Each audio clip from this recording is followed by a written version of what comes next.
일어나세요! 빅토리아 시대의 또 하루가 시작됐어요. 19세기의 전형적인 런던 사람인 다프네를 소개합니다. 그녀와 남편 존은 평범한 빅토리아 시대 사람들이에요. 21세기의 일반적인 생각과는 달리 그들은 일찍 결혼하지 않았어요. 사실 그 당시에는 22세 이전에 일찍 결혼한 사람들이 거의 없었습니다. 집이 그렇게 춥지 않았다면 일어나는 것이 훨씬 쉬웠을 거예요. 다프네와 존은 그렇게 부유하지 않아서 석탄 벽난로와 철제 격자가 있는 빅토리아 스타일 중앙난방이 없었어요.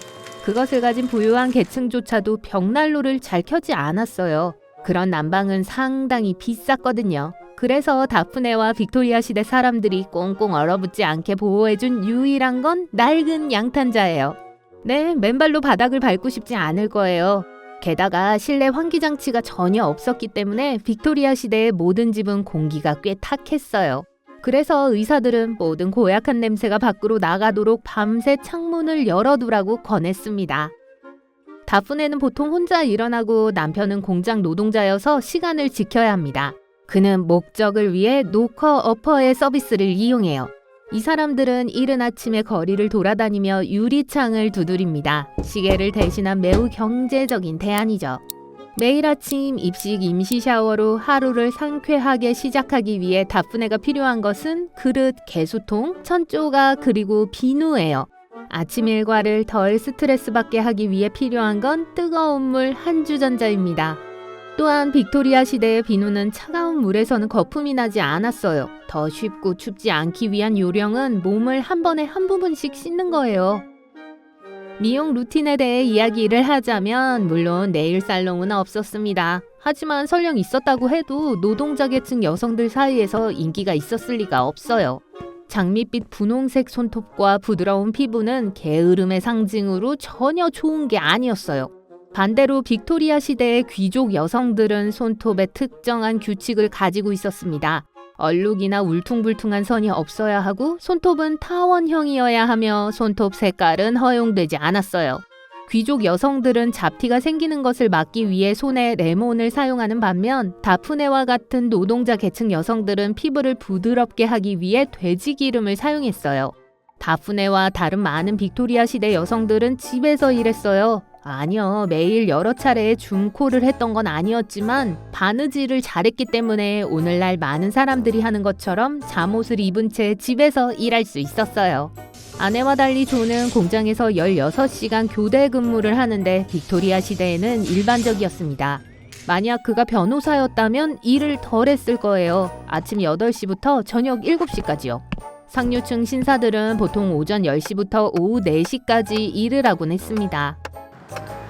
스마트폰도 없고 택시를 부를 수도 없기 때문에 존은 매일 6km를 걸어서 출퇴근해야 했어요.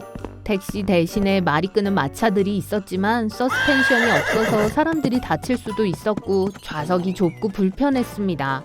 말이 끄는 옴니버스도 있었지만 말이 갑자기 멈추면 승객들이 쉽게 도로로 내던져질 수 있었어요. 여러분도 존처럼 아침을 거르거나 가기 전에 급하게 무언가를 집어들고 집을 나서시나요? 그렇다면 빅토리아 시대의 노동자들과 공통점이 있네요. 그들의 아침 식사는 종종 일하는 곳이 얼마나 먼가에 달려 있었어요.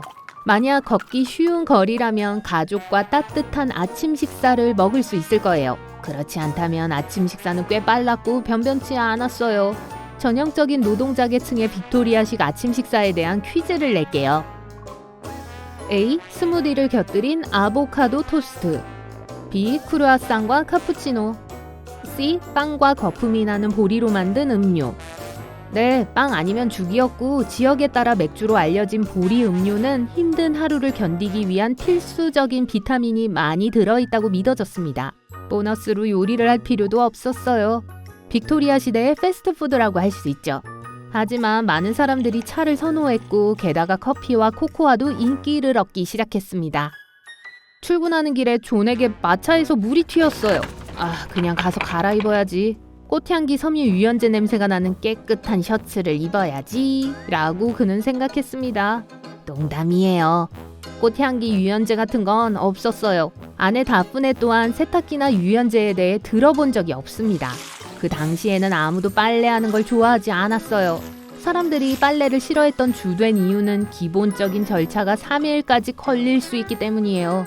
여분의 돈이 있는 사람은 누구나 다른 사람에게 돈을 주고 빨래를 시켰어요. 첫 번째 문제는 집에 뜨거운 물이 없다는 거였어요. 두 번째 문제는 빨래를 위해 물을 데울 때마다 집에서 요리를 할 수 없었다는 겁니다. 부엌에 그럴 공간이 없었어요. 빨래는 까다로운 세탁 과정을 거치기 전에 항상 옷에 꿰매야 할 구멍이 있는지 확인하는 것으로 시작했어요. 그러고 나서 옷을 물에 담가뒀습니다. 토요일은 전형적으로 빨래를 담가두는 날이었어요. 이 과정은 매우 오래 걸릴 수 있는데 진흙과 같은 일부 물질은 물에 쉽게 용해될 수 있었지만 다른 물질은 더 많은 시간이 필요했습니다. 유일하게 사용 가능한 얼룩 제거제는 세탁용 소다였어요. 월요일 아침 옷은 흠뻑 젖었고 세탁할 준비가 되었습니다. 어떤 사람들은 옷깃처럼 때가 많은 곳에 비누를 사용하지만 비누는 꽤 비쌌어요. 그 다음에는 빨래통에 넣어 돌리고 짜고 말리기 위해 널었어요. 그러면 화요일에는 다시 그 옷을 입을 수 있었습니다. 이 절차는 면에 적용되며 양모의 경우는 더 어려웠어요. 그리고 그 당시에 코르셋 같은 섬세한 옷을 입고 있었다고 상상해보세요. 그런데 꽉 끼는 코르셋은 빅토리아 시대에는 그렇게 인기가 많지 않았습니다. 그 시대에 어떤 사람들은 꽉 끼는 코르셋을 정기적으로 입어야만 날씬한 허리가 가능하다고 주장했지만 여성들은 그것을 패션으로 입지 않았습니다. 빅토리아 시대의 의사들은 코르셋이 건강한 자세를 유지하는 데 도움을 줄 수 있다고 믿었고 내부 장기를 올바른 위치로 유지하는 데 도움을 줄 수 있다고 믿었어요. 다프네는 코르셋을 별로 좋아하지 않지만 코르셋을 만들 수 있어요. 빅토리아 시대의 옷의 색깔은 때때로 세탁에 의존했습니다. 중요한 건 흰 옷은 밝은 색의 옷보다 더 잘 끓이고 표백할 수 있기 때문에 어린아이들은 필요하면 쉽게 얼룩을 제거할 수 있는 흰 옷을 입는 경우가 많았어요. 나이가 들수록 더 진한 색깔을 입었어요.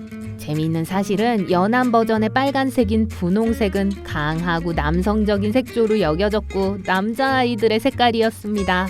소녀들은 대신 파란색을 선호했어요. 1940년대쯤에 상황이 바뀌었고 분홍색은 소녀들과 연관되기 시작했습니다.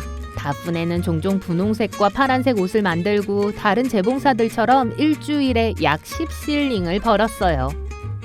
이 돈으로 다프네는 6실링의 일주일 임대료를 쉽게 지불할 수 있었어요. 나머지는 음식이나 필요한 것에 쓸 수 있었어요. 1실링이면 일주일 동안 충분한 차를 살 수 있었습니다. 빵 5덩어리도 1실링, 즉 12펜스 정도였어요. 채식주의자들을 위한 좋은 소식은 1실링이면 약 8kg의 채소를 살 수 있었습니다.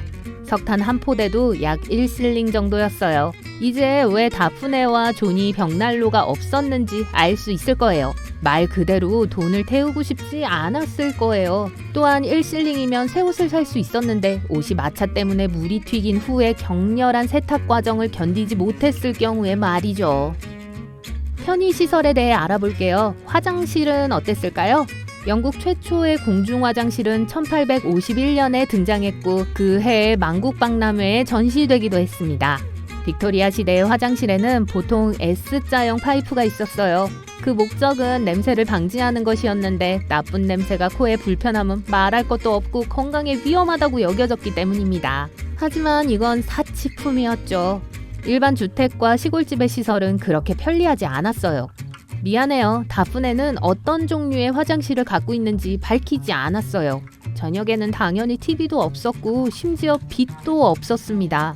하늘이 어두워지자마자 깨어있는 것은 말이 되지 않았어요. 사실 돈이 드는 일이었어요. 촛불과 램프용 기름은 싸지 않았습니다. 다프네는 오후에 또 하나의 드레스를 마쳤기 때문에 초를 태울 필요가 없었어요. 안녕히 주무세요.